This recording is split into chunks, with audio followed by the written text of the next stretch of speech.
All right, the age-old, ancient, ever-present question in the mortgage business. Fixed rates or variable rates? Fixed mortgage rates, variable mortgage rates. Like, this is the eternal argument. It just goes on forever. All right, so what's the answer? Look, the answer requires people like me knowing the future. All right,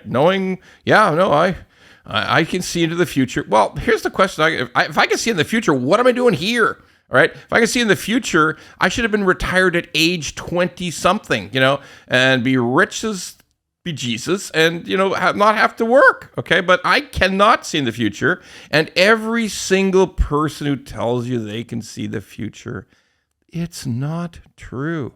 Yes, we can analyze what's called the balance of probabilities. We can take information, we can take all the trends, all the events, everything that's going on, and we can say, this is the greatest chance of something happening. Now, let's just break it down. What's the difference between fixed and variable? And then I'll tell you about the balance of probabilities.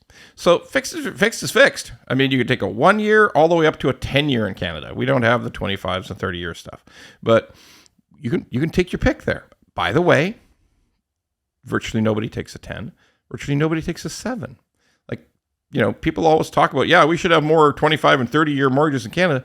Nobody takes anything past a 5, typically. Like, I'm serious. It's like, of all fixed rates, more than a 5-year is like 2 or 3% of all choices. So people are not taking anything other than 5 or less, 5-year less as a fixed rate. So what's the best choice right now? We've been constantly recommending 1, 2, or 3-year fixed for the simple reason that we believe rates will come down. Again, that's a balance of probabilities idea.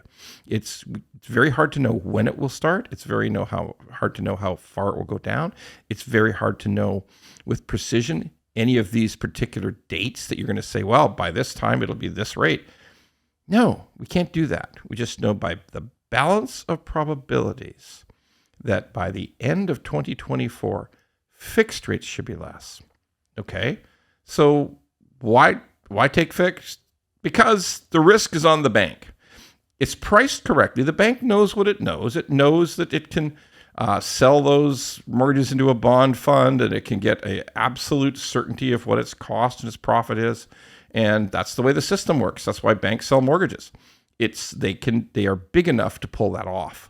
And so are the other types of lenders, whether it be First National, MCAP, RFA. There's so many other lenders in Canada, all the credit unions. They can take bundles of mortgages, put them into what's the equivalent of a bond fund, and they know exactly what has to happen, and they got themselves covered for fixed rates. So that's a term, whether it be, take a 3-year, for instance. Now, the trouble today is that the really short terms, which probably what people should be taking, are expensive. 2-year and 1 year. 1 year is pretty expensive because it just reflects basically a 1 year, same as prime, same as the prime rate stuff, same as variable. So you'll see high 6s for a 1 year, some of them in actually just over 7. And you'll see low 6s, high 5s for a 2-year. All of a sudden, though, when you look at a 3-year, it drops off. Technical reasons there, but let's just save time and say 3-year produces a lower payment. A 3-year fixed produces a lower payment. Now, what's the contrast with variable? Okay. Contrast with variable is right now, let's say, throw it out there. A great variable rate is 6.5 for conventional, maybe 5.9 for a high ratio purchase. That's still, everything we're talking about is really at 6 or over 6%. I mean, that's what it is. You could get a 3-year fixed today for high ratio. It's like 4.84. For conventional, it's like 5.19. So it's a lot less. Just a lot, full percent's a lot less lower payment. But the real story is, if I took a variable, do I believe that soon, very soon, my rates will fall? The Bank of Canada will start cutting, and my rates will fall into the 4% range, and that'll be great. That'll be much better. Maybe even mid 4% soon, and that's a good bet. Is it a good bet? Here's the point. It's a bet. Yes, high probability that the Bank of Canada will cut rates this year. How soon? We don't know. Definitely not. The only hope is the greatest hope is just the summer. Could be July, could be the fall, just to start. So you're going to pay in the sixes up until you get that first cut. What if it's late in the fall? What if it's like November before the first rate cut?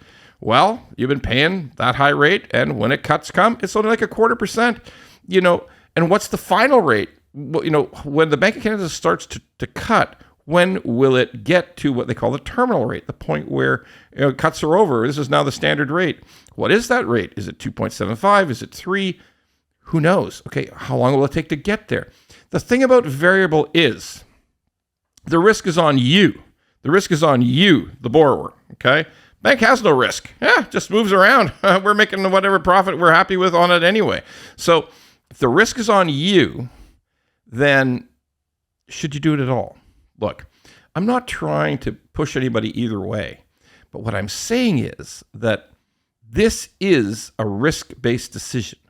If you think you really know exactly what variable is going to do, exactly when the Bank of Canada is going to cut, exactly how quickly they're going to cut, yeah, I guess you could make that bet. But if you're listening to advisors, always understand they don't really know. All I can tell you are the chance of what will happen, the chances of, and I can't even give you the timelines.